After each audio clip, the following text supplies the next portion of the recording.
तहे दिल से आप सबका स्वागत है बच्चों आपके अपने channel physics with Ankur sir में। आज हम वेव ऑप्टिक्स जनवरी 2026 में आए हुए 10 सवालों को डिस्कस करेंगे। जनवरी सेशन 2026 में वेव ऑप्टिक्स के जो सवाल आए हैं उनको क्विकली डिस्कस करेंगे हम। 10 सवाल आए हैं, हर सेशन में एक सवाल आया है, तो इसको एक्स्ट्रापोलेट करके आप मान सकते हैं कि नीट के पेपर में वेव ऑप्टिक्स के 2 सवाल आ सकते हैं।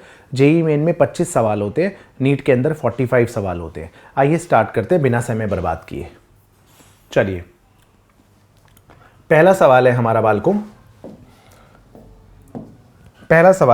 हमारा in a double slit experiment the distance between the slits is 0.1 centimetre. Slits के बीच की दूरी 0.1 सेंटीमीटर है। Okay, and the screen is place 50 centimetre, capital D 50 centimetre. देखिए मैं डायग्राम नहीं बना रहा हूँ, ठीक है। मैं ये एज्यूम करके चलता हूँ कि आप वेव ऑप्टिक्स वन शॉट विश्वास सीरीज का देख के यहाँ पर आए हैं, ठीक है, या फिर आपको ऑलरेडी वेव ऑप्टिक्स आता है। तो सिंबल्स का यूजुअल मीनिंग है, हम क्विकली यहाँ पर बस एमसीक्यू सॉल्व करेंगे जिससे कि आपका समय बचे, ठीक है।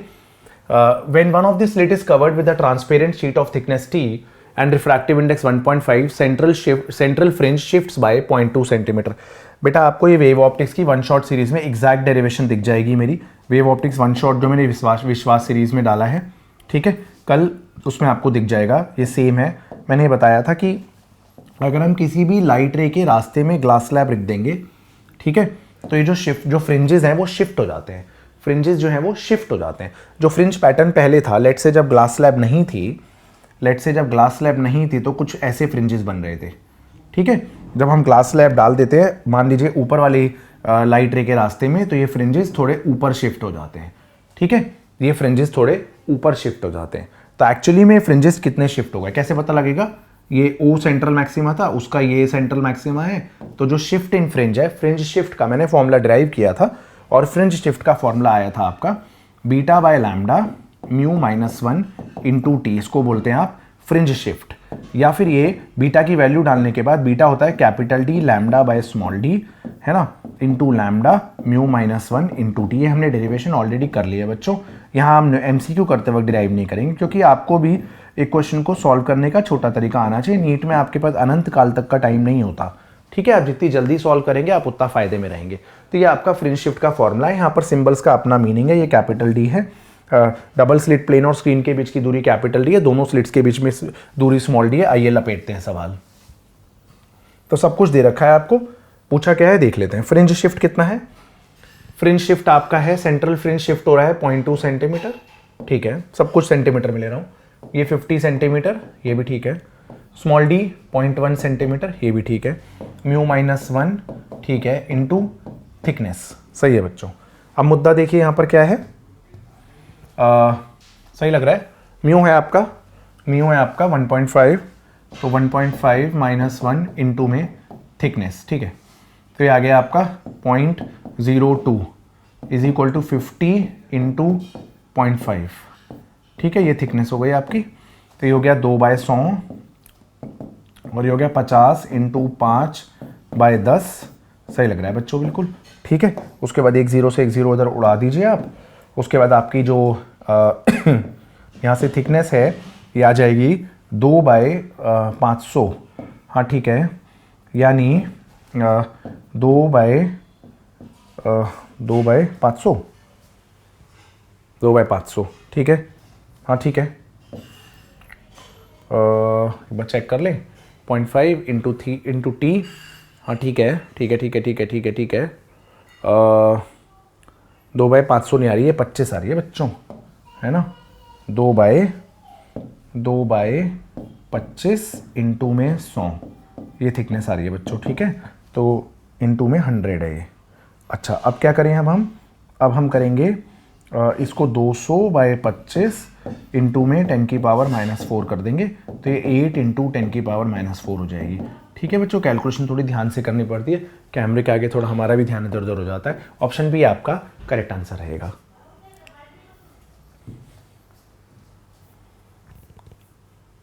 आइए बच्चों अगला सवाल देखते हैं। ये आपका 21 जनवरी की इवनिंग शिफ्ट का सवाल है, ठीक है। In a Young's double slit experiment setup, तो दोनों स्लिट्स को आपने 0.4 mm पे रख दिया, सीधे मीटर में चेंज कर रहा हूँ, 0.4 इंटू 10⁻⁻3, ठीक है। एंड स्क्रीन को आपने 1 मीटर पे रखा है, तो कैपिटल डी आपका 1 मीटर है। ठीक है। If a thin transparent sheet of thickness this, तो थिकनेस है 20 इंटू 10⁻⁻6 मीटर। ठीक है। अगर आपने किसी एक स्लिट पे एक ट्रांसपेरेंट शीट चिपका दी तो एक्चुअली में फ्रिंज विड्थ पे फर्क नहीं पड़ता, बट फ्रिंजेस ऊपर या नीचे शिफ्ट हो जाते हैं। अब फ्रिंज कितने डिस्टेंस से शिफ्ट होते हैं उसका फॉर्मूला होता है फ्रिंज शिफ्ट का, ये हम ऑलरेडी डिराइव कर चुके हैं पहले वन शॉट के अंदर। फ्रिंज शिफ्ट का फॉर्मूला है capital D by small d mu minus 1 into T. आपको क्वेश्चन में दे रखा है कि फ्रिंज शिफ्ट हो रहा है 20 mm से, तो 20 mm को मीटर में बदल रही है 10⁻⁻3, capital D 1, small d 0.4 into 10⁻⁻3, mu minus 1, thickness है 20 इंटू 10⁻⁻6। 10⁻⁻6 यहाँ से कट जाएगा, हाँ सही है, 20 से 20 कट जाएगा, वाह। तो म्यू माइनस 1 हमारा यहाँ से 0.4 आ जाएगा, तो म्यू हमारा 1.4 आ जाएगा। बट इन्होंने बोला है कि म्यू अल्फा बाई 10 है, तो एक्चुअली में 14/10 है, तो अल्फा की वैल्यू यहाँ से 14 आ गई बच्चों। ठीक है, आसान सवाल है, डायरेक्ट फॉर्मूला बेस्ड है। अब हर जगह पर हम डायग्राम बना के डिराइव कर करके नहीं कर सकते बच्चों, ये एक कॉम्पिटिटिव एग्जाम है, यहाँ पर हमें सब्जेक्टिव नहीं बहुत ऑब्जेक्टिव अप्रोच रखनी पड़ती है। आइए बालकों देखते हैं सवाल अगला सवाल हमसे पूछ रहा है, in a Young's double slit experiment the angular separation of fringes will increase as the screen is moved away from the plane of slits. तो सुनिए, होता क्या है, एंगुलर विड्थ ऑफ मैक्सिमा क्या होता है, मतलब ये मान लीजिए पहाड़ बन रहे हैं, ये पहाड़ बन रहे हैं, पहाड़ बन रहे हैं, ठीक है। तो एंगुलर विड्थ का मतलब होता है ये रुक जाइए, ठीक है, दो सक्सेसिव मैक्सिमा जो एंगल सबटेंड कर रहे हैं इधर, है ना, इसको एंगुलर विड्थ कहते हैं, या कोई भी एक पहाड़ कह सकते हैं। तो इसका फॉर्मूला होता है lambda by D, symbols having their usual meaning. ठीक है, एंगुलर सेपरेशन ये होता है कैपिटल डी। ठीक है, ये हम डिराइव कर लेते हैं। ठीक है, ये भी मैंने डिराइव कराया हुआ है आपको वेव ऑप्टिक्स वन शॉट में बच्चों, तो कुछ भी कॉन्सेप्ट मिस नहीं हुआ है वन शॉट के अंदर, लगभग 3 घंटे की वीडियो में सब कुछ कवर्ड है। ठीक है, आ जाइए। तो यहाँ पर इन्होंने बोला अगर हमने स्क्रीन को दूर ले गए तो एंगुलर विड्थ पे क्या फर्क पड़ेगा, तो कोई फर्क नहीं पड़ेगा। इन्होंने तो इंक्रीज बोल दिया है ना, इंक्रीज, तो ये स्टेटमेंट 1 तो गलत ही है, तो दोनों ट्रू तो है नहीं, तो ठीक है, स्टेटमेंट 1 तो फॉल्स ही है। चलिए, और in a Young's double slit experiment the angular separation of fringes will increase when the monochromatic source is replaced by another monochromatic source of higher wavelength। सही बात है, तो angular width of maxima lambda के directly proportional है, तो अगर आप lambda बढ़ाएंगे तो एंगुलर विड्थ बढ़ेगी। तो स्टेटमेंट 1 फॉल्स है, स्टेटमेंट 2 ट्रू है, ऑप्शन सी हमारा करेक्ट आंसर रहेगा बच्चों। आइए देखते हैं अगला सवाल देख लेते हैं बेटा, क्या है, Which of the following are true for single slit diffraction। ये सब सेंट्रल मैक्सिमा के बारे में बोल रहे हैं, तो आप समझ लीजिए सिंगल स्लिट डिफ्रैक्शन पैटर्न का मैं आपको फॉर्मूला ही लिख देता हूँ। ठीक है, ये सिंगल स्लिट है जिसकी विड्थ है स्मॉल ए, है ना, और डिस्टेंस है ये कैपिटल डी, तो यहाँ पर आपको एक सेंट्रल मैक्सिमा मिलता है, एक सेंट्रल मैक्सिमा है।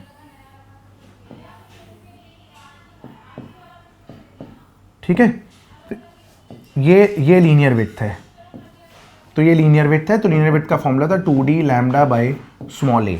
Linear width of central maxima 2d lambda by small A, और angular width of central maxima 2 lambda by A होता है बच्चों।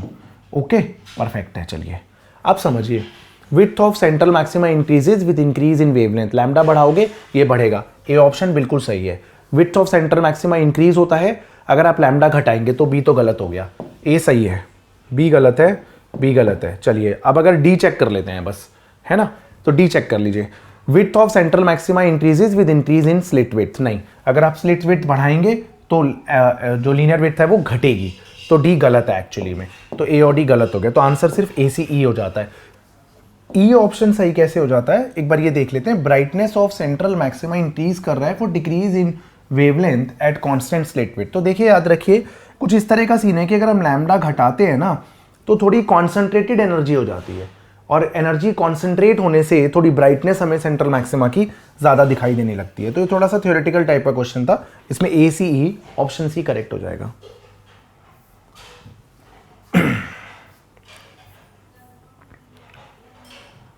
आइए बच्चों देखते हैं ये वाला सवाल क्या बोल रहा है, the wavelength of light while it's passing through water is 540 nanometre. तो वेवलेंथ इन वाटर क्या होता है, वेवलेंथ इन वाटर होता है wavelength in air divided by refractive index, और वेवलेंथ इन वाटर है 540, तो ये हो गया wavelength in air upon refractive index of water.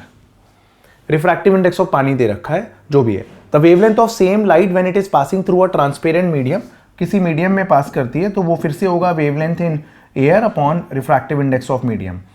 तो wavelength in medium is equal to wavelength in air. Medium का रिफ्रैक्टिव इंडेक्स कितना है, जो भी है म्यू एम ही रहने देते हैं ना। ठीक है, अब हमें क्या निकालना है, वेवलेंथ इन मीडियम निकालना है। तो डिवाइड करिए, wavelength in medium divided by wavelength in water, है ना, wavelength in medium upon wavelength in water क्या होगा बताइए। तो मीडियम वाला लेंगे तो 1 अपॉन म्यू एम आएगा नीचे, है ना, और अगर वेवलेंथ इन वाटर लेंगे तो म्यू डब्ल्यू ऊपर आएगा। ओके ठीक है, वेवलेंथ इन मीडियम तो म्यू डब्ल्यू है 4/3, म्यू इन मीडियम है 3/2 और वेवलेंथ इन वाटर कितनी थी 540 थी। सही है बच्चों, सही है। तो ये सॉल्व करके क्या आएगा देखिए, 9 6 54 है ना, तो ये आ जाएगा 8 6 48, 480 नैनोमीटर आ गया आंसर। ठीक है, तो सी ऑप्शन हमारा करेक्ट आंसर रहेगा।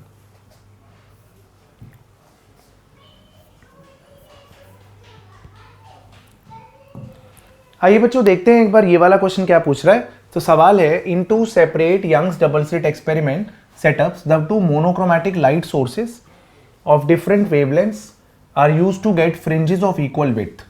तो β1 और β2 इक्वल है, फ्रिंज विड्थ इक्वल है, डायरेक्ट फॉर्मूला बेस्ड क्वेश्चन है, फ्रिंज विड्थ इक्वल है। ठीक है, और यानी capital D1 λ1 by small d, capital D2 λ2 by small d2।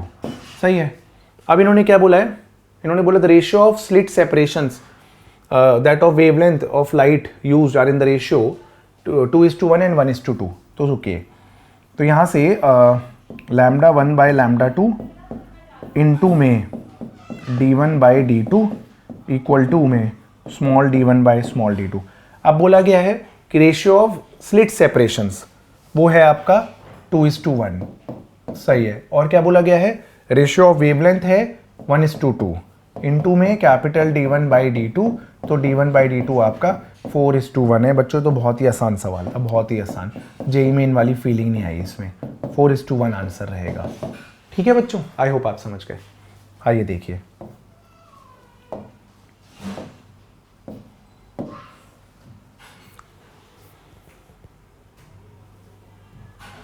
देखिए अगला सवाल क्या बोल रहा है हमसे, ये 23 जनवरी इवनिंग शिफ्ट का है। When an unpolarised light falls at a particular angle on a glass plate placed in air, it is observe that reflected light is linearly polarised. इसका मतलब ऐसा तब होगा जब लाइट ब्रूस्टर्स एंगल पे इंसिडेंट होगी। तो एक ग्लास स्लैब है, उस पर लाइट पोलराइजिंग एंगल पे इंसिडेंट है, light is incident at polarising angle. ठीक है, light is incident at polarising angle. तो लाइट जब पोलराइजिंग एंगल पे इंसिडेंट है तो क्या होगा,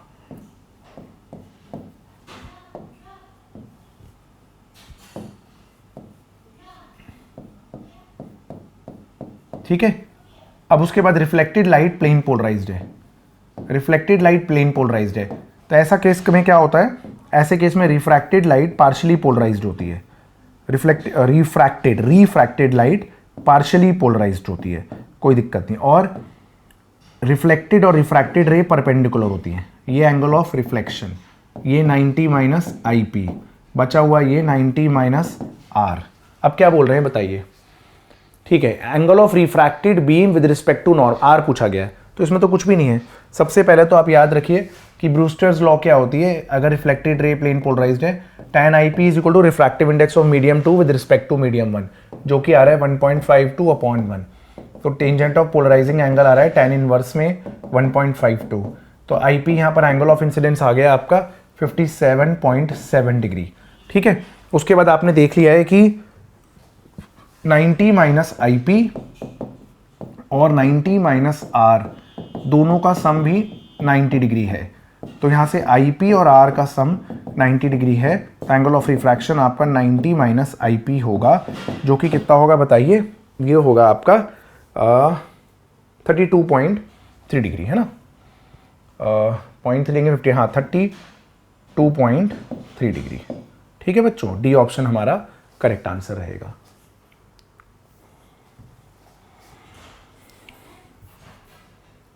आइए बच्चों अगला सवाल देखते हैं, सवाल क्या बोल रहा है। कह रहे हैं in Young's double slit experiment the intensity produce by each one of the individual slit I0 है। ठीक है,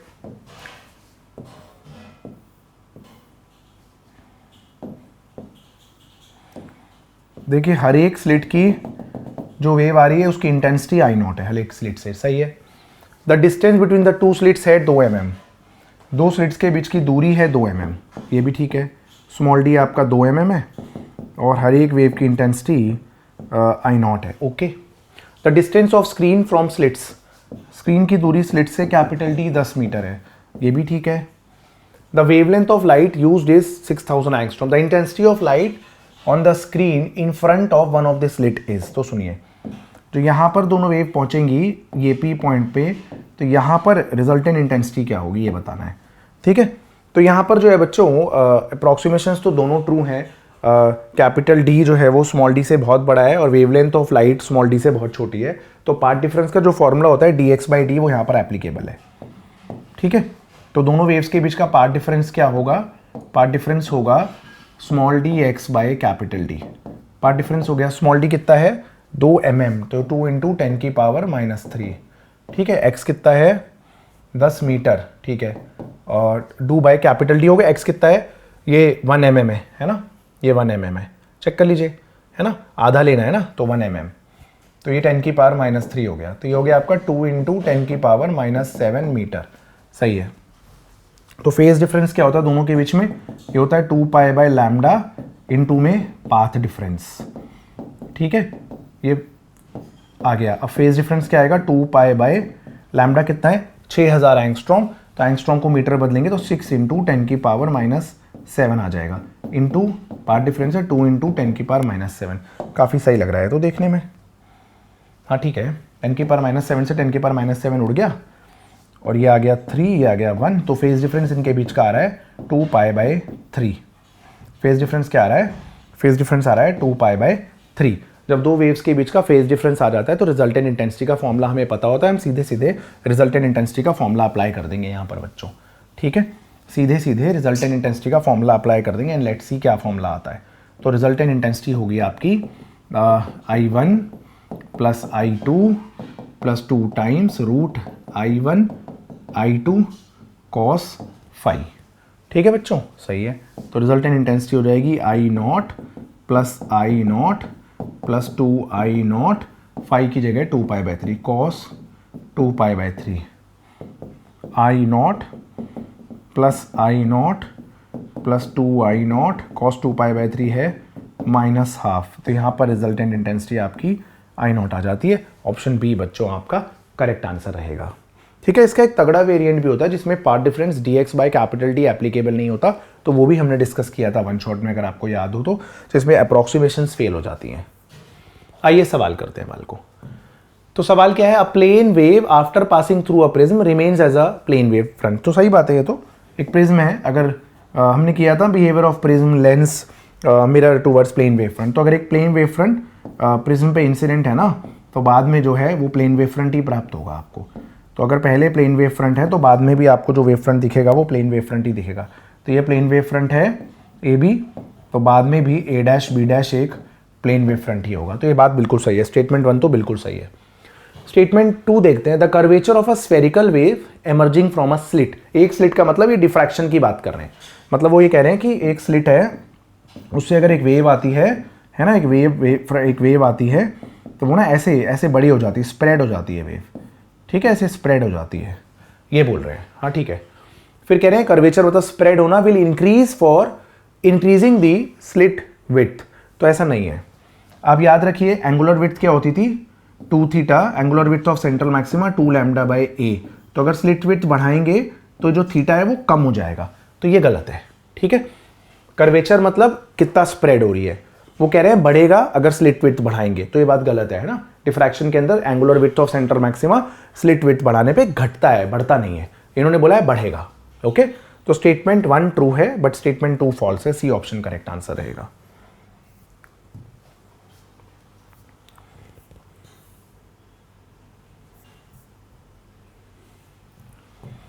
आइए बच्चों देखते हैं ये वाला सवाल क्या पूछ रहा है, ठीक है। ये हमारा 28 जनवरी की इवनिंग शिफ्ट का सवाल है, ये हमारा अंतिम सवाल रहेगा 2026 जेईई मेन का।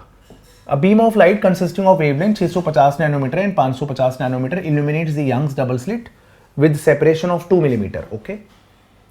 such that the interference fringes are formed on a screen placed at a distance of 1.2 meter from the slit. The least distance of a point from the central maxima where the bright fringes due to the two wavelengths coincide is. सुनिए मुद्दा क्या है, मैं आपको एक बार logic समझाता हूँ question का, फिर आप समझ लीजिएगा कि क्वेश्चन में करना क्या है। देखिए यहाँ पर दो स्लिट्स S1 और S2 हैं, दो स्लिट्स हैं S1 S2। एक वेवलेंथ कम है, एक वेवलेंथ ज़्यादा है। जो वेवलेंथ कम है ना, जो वेवलेंथ कम है उसका फ्रिंज विड्थ कम बनेगा, क्योंकि बीटा होता है capital D lambda by small D, तो उसके पहाड़ पतले बनेंगे, कुछ ऐसे पहाड़ बनेंगे, लेट्स से, ठीक है। और जिसकी फ्रिंज विड्थ ज़्यादा है उसके पहाड़ थोड़े मोटे बनेंगे, उसके पहाड़ थोड़े मोटे बनेंगे, मतलब जिसका लैम्डा ज़्यादा, ठीक है, तो पहाड़ थोड़े मोटे बनेंगे। अब ऐसा हो सकता है ना कि कहीं पर इसका तीसरा मैक्सिमा हो तो उसका दूसरा ही मैक्सिमा आ रहा हो या पहला ही मैक्सिमा आ रहा हो, तो कुछ सेगमेंट ऑफ द स्क्रीन लेंगे अगर, तो हो सकता है उसके अंदर ग्रीन वाले 7 पहाड़ आ जाएं, येलो वाले 5 ही पहाड़ आए। आप समझ गए? तो ये क्वेश्चन कह रहे हैं, तो कह रहे हैं कि सबसे छोटी दूरी क्या होगी सेंट्रल मैक्सिमा से जहां पर इनके सेंट्रल मैक्सिमा कोइंसाइड कर रहे होंगे, ठीक है, पहली बार कोइंसाइड करेंगे, बार बार कोइंसाइड करते रहेंगे, पहली बार कोइंसाइड कर रहे होंगे। आप समझ गए? तो हम क्या करेंगे, distance of nth maxima from centre of screen का फॉर्मूला होता है, distance of nth maxima from centre of screen होता है capital D n lambda by small d, ठीक है। तो हम मान लेते हैं एक का n1 मैक्सिमा और दूसरे का n2 मैक्सिमा मैच हो गया, capital D small D same है, तो बेसिकली n1 लैम्डा 1 बराबर हो गया n2 लैम्डा 2 के, सही है। n1 इंटू 650 बराबर हो गया n2 इंटू 550 के, ये भी ठीक है। तो यहाँ से n1 बाई n2 आ गया आपका 11/13। तो पहली वेवलेंथ का 11th मैक्सिमा और दूसरी वेवलेंथ का 13th मैक्सिमा एक ही जगह पर बन रहा है, ठीक है। तो 11th maxima for lambda 1 coincides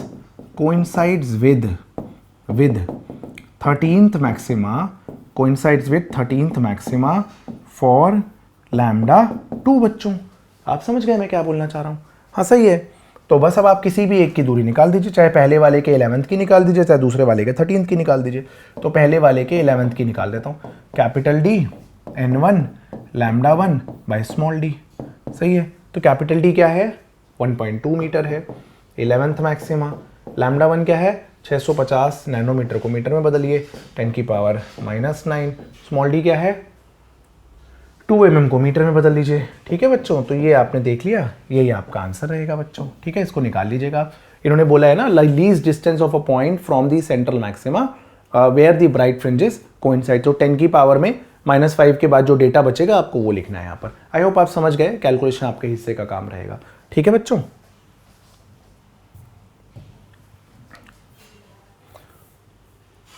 thank you so much बच्चों। ये हमने जनवरी सेशन के वेव ऑप्टिक्स के 10 क्वेश्चन निपटा लिए हैं 2026 जेई मेन के। 2021 से लेकर के 2025 2021 से 2025 के मोस्ट इंपॉर्टेंट जेई मेन के क्वेश्चंस आपको अगली वीडियो में मिलेंगे। इस चैनल को सब्सक्राइब करना मत भूलिएगा। Thank you.